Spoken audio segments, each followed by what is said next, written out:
आज या ठिकाणी वावी गावाच्या निवडणुकीचा प्रचार खूप असा मोठ्या धामधुमीमध्ये या ठिकाणी चालवला आहे.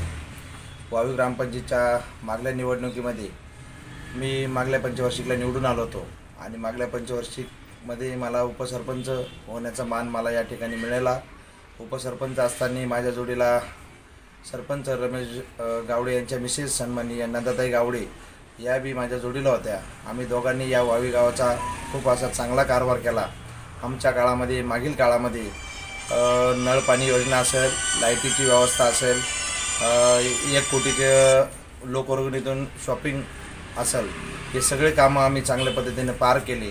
छोटे मोठे काही अजून कामं राहिलेली या आम्ही आता या पंचवार्षिकमध्ये आम्ही 11चे 11 उमेदवार या ठिकाणी आमच्या नेतृत्वाखाली या ठिकाणी उभे केलेले आहे. त्यापैकी वार्ड क्रमांक 3मध्ये मीना नवनाथ काटे म्हणजे आमच्या वहिनी त्या बिनविरोध निवडून आलेल्या आहे. आणि आमच्या श्री गुरु कृपा पॅनलच्या 10चे 10 उमेदवार आता या ठिकाणी 15 तारखेला सगळे मतदार अतिशय हुशार असल्याने पूर्ण सगळ्या 10च्या 10 उमेदवारांच्या ज्या निशाणी आहे त्या निशाणीच्या समोर बटन दाबून 10चे 10 उमेदवार आपल्याला या ठिकाणी निवडून देणार आहे.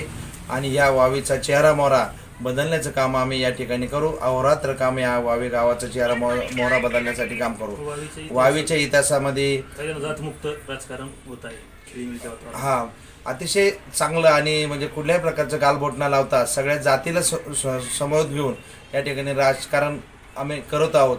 याच्या आधी मी 2010ला सरपंच होतो. त्या सरपंचाच्या काळामध्ये वावी गावात अतिशय भीषण पाणी पुरवठा म्हणजे पाणी नळ योजना नव्हती, पण आम्ही रातोरात निर्णय घेऊन स्मशानभूमीमध्ये अगदी अक्षरशः अमावस्याच्या रात्रीला ते बोर मारलं आणि सगळ्यांच्या हाकेला म्हणजे देवाच्याच कृपेने त्या बोरला इतकं पाणी लागलं का आम्ही दररोज पाणी पुरवठा या वावी गावाला म्हणजे करायला लागलो. आणि तीच ओळख माझी खरं 2010 पासून या वावीच्या राजकारणामध्ये ठसा उमटला. म्हणून या वावीच्या सर्व जनतेने मला डोक्यावर घेऊन या ठिकाणी नेतृत्व करण्याची संधी दिली.